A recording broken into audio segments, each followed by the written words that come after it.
ஜெய் ஸ்ரீமன் நாராயண. போன வாட்டி என்ன பார்த்தோம்?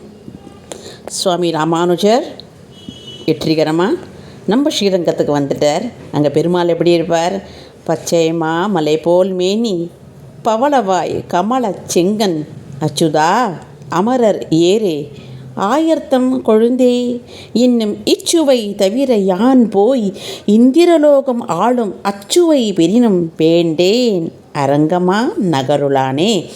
தொண்டரடி பொடியாழ்வார் பாடியிருக்கார். இது வைகுண்டம் அப்படின்னு, இந்திரலோகம்னாலே வைகுண்டம் தான் அர்த்தம். ஆனால் இந்திரலோகமே வேலலோகம் நினைக்கிறா. ஆனால் வைகுண்டம் அது கிடச்சா கூட இந்த பெருமாளுக்கு இங்கே பண்ணிட்டு கைங்கரியம் பண்ணுறதை விட அது கூட பெருசு இல்லை. இந்த ஸ்ரீரங்க பெருமாளை விட வைகுண்டமும் பெருசும் இல்லை அப்படிங்கிற மாதிரி ஒரு புகழ்பெற்ற எப்பேற்பட்ட பெருமாள் கிட்ட கிளம்பிட்டாரா. அது எப்படி இருக்கான்? ஆறிரண்டும் காவேரி அதன் நடுவே ஸ்ரீரங்கம் என்றும் தமிழ்நாட்டு தாய்மார்கள் தாலாட்டு பாடுவார்களாம். இந்த மாதிரி ஒரு அழகான ஒரு ஸ்ரீரங்கத்துக்கு வந்துட்டார். கோவில்னால் காஞ்சிபுரம் பெரிய கோவில்னால் இந்த ஸ்ரீரங்க பெருமாள் தான். அப்படி இப்போ கூட பாருங்கள், அப்பா நிறைய டைம் எடுத்து தான் போனோம். எத்தனை சன்னதி, அப்பா சொல்லி மாளாது. அப்பேற்பட்டவர் நம்ம ராமானுஜர் சுவாமி அங்கே இன்சார்ஜ் எடுத்துன்னு விட்டார். களியும் கெடும் காண்மேன் திருவாய்மொழியில் சொன்னார் இல்லையா, ஒரு மகான் வரும்போது இந்த களியும் கெட்டுடுமா. ஏன்னா களியில் கஷ்டம்தான் வரும், பக்தி வராதுன்றவா. ஆனால் ராமானுஜர் மாதிரி பெரிய பெரிய அவதாரங்கள் இருக்கும்போது களி கெட்டுடும் இல்லையா. நம்ம பெருமாள் பேரை சொன்னால் நமக்கு எங்கே களி படுத்தப்படுது? ஆனந்தம் ஆனந்தம் ஆனந்தம் தானே, களி கெட்டுடுமா. அது அப்படின்னு முன்னாடியே திருவாய்மொழியிட்ட சொல்லியிருக்கேன். நம்மள மாதிரி ஆச்சாரியன் நமக்கு அந்த வழியை காமிச்சு கொடுத்து, பெருமாளை காமிச்சு கொடுத்து, இதெல்லாம் எவ்வளோ பெரிய விஷயம். நம்ம எவ்வளோ பாக்கியவான். இப்போ ஏற்பட்ட ராமானுஜர் அந்த சொத்துக்குரிய கொத்து சாவியை பெற்றுண்டார். ஏன்னா திருப்பதியார் அப்படின்னு சொல்லிட்டு அந்த வச்சிருக்கிறவரோட அந்த பராமரிக்கிறவளுக்கு ஒரு பேர் இல்லையா. ஸோ அதனால் அந்த சன்னதியிலேருந்து அழகாக எல்லா கொத்தா சாவியெல்லாம் வாங்கிட்டார். அது மட்டும் இல்லை, சீர்திருத்தம் அந்த எத்துப்பெட்டு கண்ணில் ஒத்திண்டு திருவிக்கிரமன் திருவீதியில் வடக்கு மாட வீதி கிழக்கு பாடத்தில் முதல் வீடான சேரன் மடத்தில் உடையவருக்கு தங்க ஏற்பாடு ஆனது. சேரன் மடத்தில் தான் பெருமாள் ஆச்சாரியன் தங்கிறதாச்சு. பெரிய திருமண்டபத்திலிருந்து கோவில் காரியங்களை விசாரித்து ஆராய்ந்து செயல்படுத்தினார். இந்த இடத்துக்கு தேவராஜன் குரடு அப்படின்ட்டு பேருமா. சந்தன மண்டபத்தில் கிழக்கு படிக்கட்டுகள் வழியாக செல்பவர்கள் அந்த இடத்துக்கு ஒரு வெள்ளைக்கல் பதிக்கப்பட்டிருப்பதையும், அந்த இடத்தில் வடக்கே சுவரில் தேவப்பெருமான் கருடார் உடனாக சேவை சாதிப்பதையும் காணலாமா. முதல்ல திருமடை பன்னியை திருத்தி நன்றாக ஆராய்ந்து செய்பவனே இருக்குமாறு பார்த்து கொண்டார். இந்த முதல்ல என்ன பண்ணணும்னா, நிர்வாக திறமை ரொம்ப அவசியம் இல்லையா.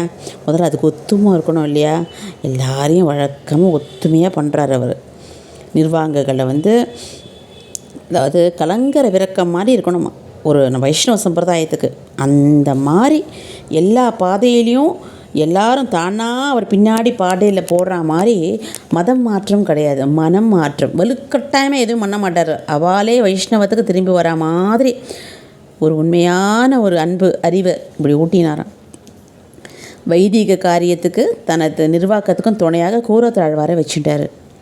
கோவில் உள்துறை நிர்வாகியாக முதலையாண்டானை அவரை நம்பிச்சிட்டார்.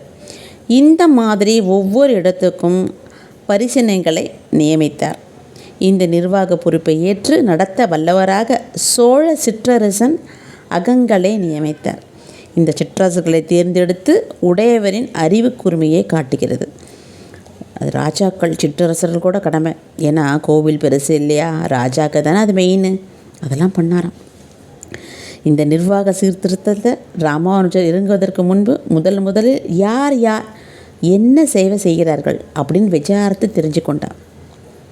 அவர் வேலையை கேட்டதும் அந்த பணியாட்களை நேரிலே பார்வையிட்டு வரவழைத்து ஆராய்ந்து அமுதுபடி சாத்துப்படி திருமாலை திருவிளக்குகள் எல்லாம் சரி பார்த்து கணக்கெடுத்து அதுக்கப்புறம் திருவாராதனைக்கு தேவையான எல்லா சாமானும் இருக்கான்னு குறைவில்லாத இருக்கா, பெருமாள் நல்லா சாப்பிட்ணும் இல்லையா, நெய்வேதி ஆகணுமே, அதுதானே முக்கியம். அதுக்கப்புறம் கோவில் பணியார்கள் அவரவர் வேலையெல்லாம் நிர்வகித்து எந்தெந்த இடத்துல எத்தனை பணியாளர்கள் தேவைப்படுறார் எல்லாம் தீர்மானிச்சார். உடையவர் மடப்பள்ளியில் காலந்தவறாமல் தெளிகையார் தான் பெருமாளுக்கு பிரசாதம் நெய்வேத்தியார் தான் நன்னா கவனித்தார். அமுது செய்வித்து விநியோகிக்க பல ஏற்பாடுகளை செய்தார். சன்னதி வருவாய் பெருகும் வழியில் சிறிய தலிகைகளும் தயாராகின. அதாவது கோவில் பிரசாதத்தில் சின்ன சின்னதாக பொட்டலாம் கட்டி கொடுப்பால அது கூட பண்ணாராம். ஏன்னா அது பைசா கொடுத்து வாங்கிப்பான்ட்டு.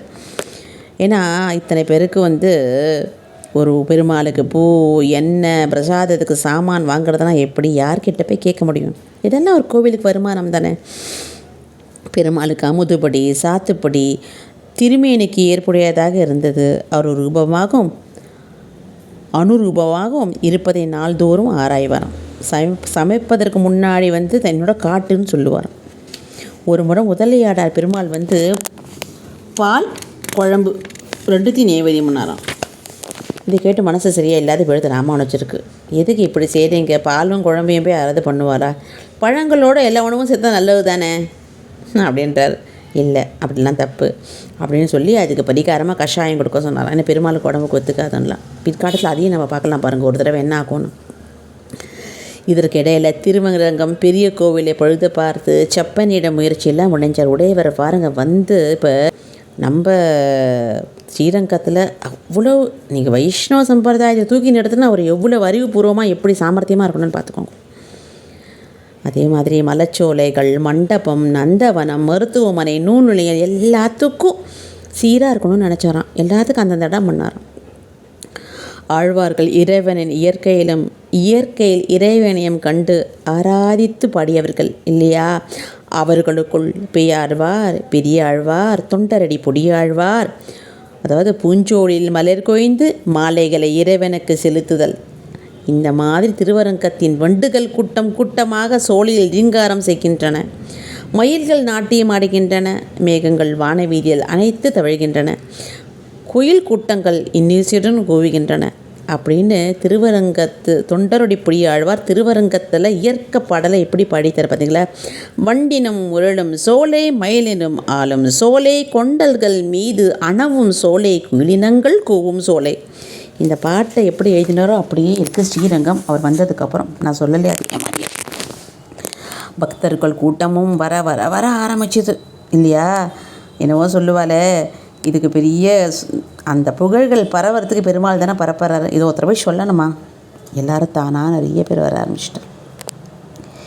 இளையாழ்வாராகிய ராமானுஜர் எத்திராஜராகி திருவரங்கம் சேர்ந்து உடையவரும் ஆகி அங்கே தென்னரங்கன் செல்வத்தை திருத்தி வைக்கும் பணியில் ஈடுபட்டுள்ளதை கேள்விப்பட்ட பக்தர்கள் அரங்கனின் சொத்தை தங்களையும் திருத்தி பணி சொல்ல வேண்டும் அப்படின்ட்டு, நாங்களும் அரங்கனோட சொத்து தான், அதனால் அரங்கனோட சொத்தானா எங்களையும் நீங்கள் திருத்தி பண்ணி கொடுக்கணும்னு எல்லாரும் பார்க்க ஆரம்பித்தாங்க.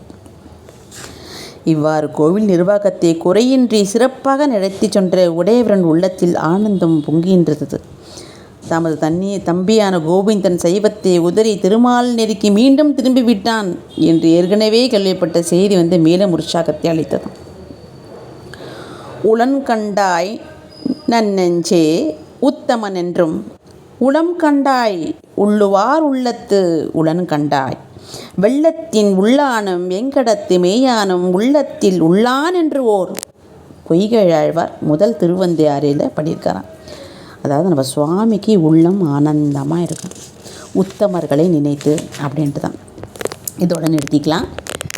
ராமானுஜர் வந்தார், அதாவது ஒரு காரியத்துக்கு காஞ்சிபுரத்தை விட்டு வந்துட்டானே சோகமாக உட்காந்துக்கிறது, இந்த மாதிரி பறி கொடுத்தா மாதிரி இருக்கிறது, இதெல்லாம் பண்ணாரா பாருங்க. பறி கொடுத்தா மாதிரி தான் இருந்தது, பெருமாளை உண்ட முடியல. ஆனால் மனசில் வச்சுக்காத, வந்த காரியம் என்ன, வைஷ்ணவ சம்பிரதாயத்தை அதெல்லாம் நிறுத்தணும். எந்த சனாதன தர்மத்தை குறைக்கிற மாதிரி எந்த வேலையும் பண்ணக்கூடாது. இவர் காலம் முடிஞ்சு 1000 வருஷம் ஆனாலும் சனாதன தர்மம் வளர்ந்துட்டே இருக்கணுன்ற எண்ணத்தில் உற்சாகமாக எப்படி வேலை பண்ணார் பார்த்தீங்களா.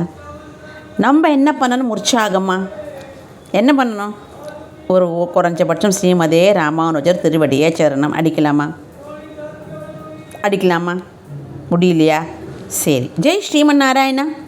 ஓஹோ, அதுவும் ரொம்ப கஷ்டமாக இருக்கா? சரி, ஒரு கும்பிடு. அதுவும் முடியலையா? அது ரொம்ப தப்பு.